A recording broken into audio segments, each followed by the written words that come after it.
Okay, welcome to the Prefix 263 boy. I am Atip today. I'm overwhelmed in the studio. I got the radio master Napoleon Nyanhi. How are you? I'm good, man. How's it going? Yeah, it's good. Thanks for having me, my brother. Okay, welcome. So just tell us a little bit about yourself.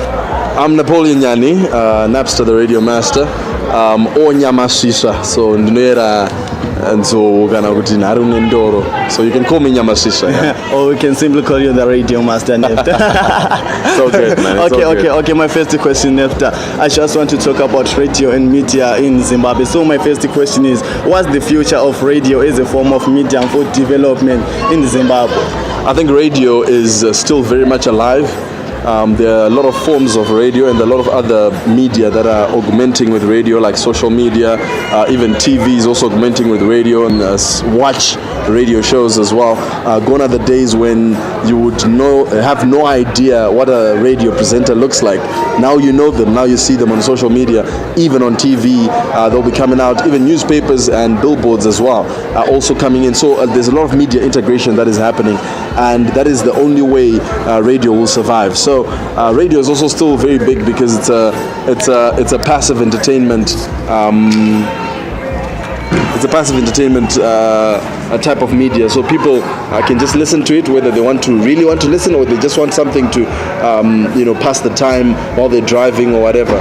So there's still a lot of future in radio, and now in Zimbabwe, with the advent of local commercial radio stations, which were launched, which were awarded licenses last year by the Ministry of Information. What that means is there's a lot more activity that's going to be happening in radio. Bulawayo is going to have its own radio station. Mutare will have its own radio station. Shishavane already has a radio station that is open. Vic Falls and Harare will also have a local radio station. So that also brings a lot of competition, and it's good. It's good for the industry. Okay. Another question. What are your views on the issue of licensing community private-owned radio stations?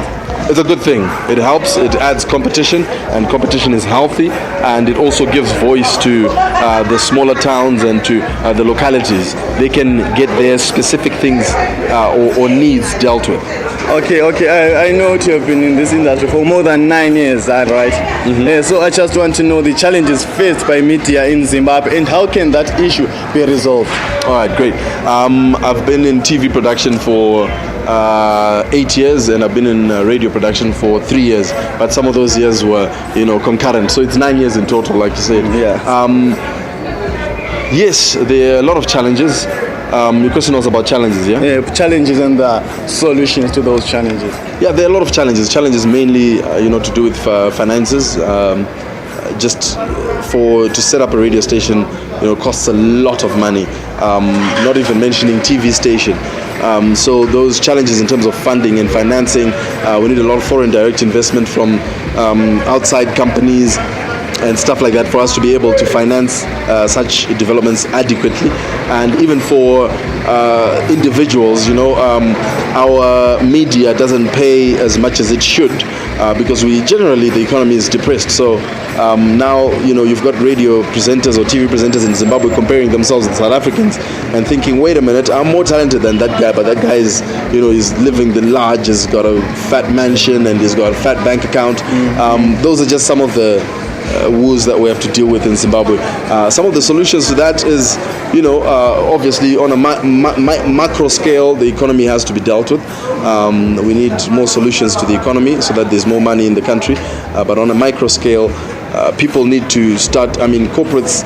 Well, it's a give. It's a win. It's a give and take. Corporates need to also start believing in the arts and media a lot more. And people also need to learn to sell themselves and market themselves so that they're viable for corporates. Okay. Next, we know you are working for the #1 station in Zimbabwe, which is Star FM. And as a leading radio station in Zimbabwe, what criteria are you using to promote artists outside Harare? To promote artists outside Harare, we've been going a lot with our Taking Radio to the People campaign, where we move to different parts of Zimbabwe. We've been everywhere. We've been to Bulawayo countless times because we're based in Harare, and expanding is very expensive.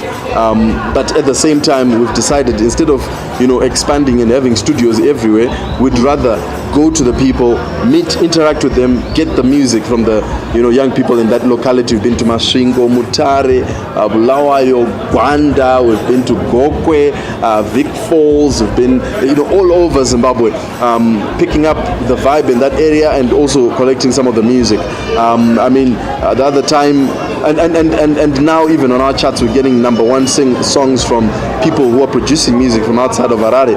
Shout out to Calvin, that Luveve boy. He was on number one a couple of months back with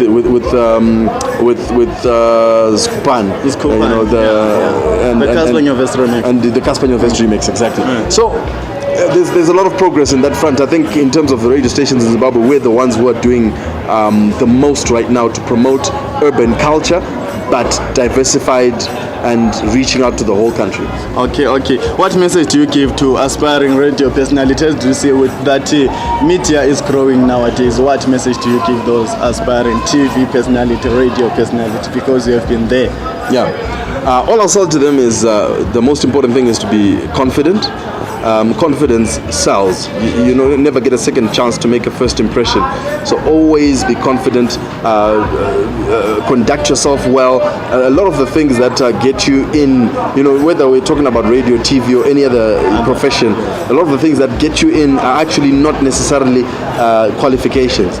It's more about your personality, how you handle yourself, how humble are you, how teachable are you. A lot of people, Stephen Covey says, I'd rather employ a person who knows nothing but has got a right personality and mentality and is teachable, rather than employ someone who knows everything but they're callous and narcissistic and can't be taught anything.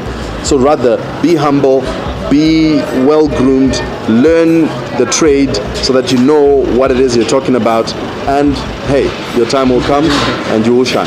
Okay, Nets, I have this tendency, before you say your shout outs, before you say where people can listen to you, I have this tendency that if I have a guest in my show, I'll allow them to introduce the track that they think is the real deal at the current moment in Zimbabwe. Right now I'm loving these boys, originated from Gweru. They're called Soul Africa, and like I said, we're taking radio to the people. We've reached out to Gweru a lot. We've got Zim boys that have also come out of Gweru, but I'm loving Soul Africa right now. They got a new track called Selfish Behavior, hot stuff. Okay, so Nets, just tell the people where they can, on your social media, WhatsApp platform, your show. Yeah. On social media, you can catch me on Napoleon Nyanhi. That's on Facebook, on Twitter, on Instagram is the same thing, Napoleon Nyanhi. And then on YouTube as well, it's Napoleon Nyanhi. Go check out some of my videos there. And you can also reach me on Star FM on Sunday evenings. I do a gospel show on Star FM. And then during the week, I've got business programs on The Breakfast Club from 6 a.m. to 9 a.m. and also on The Hub from 6:30 until 8 p.m. And thank you very much, the Radio Master. All good, Baba. Okay, thank you.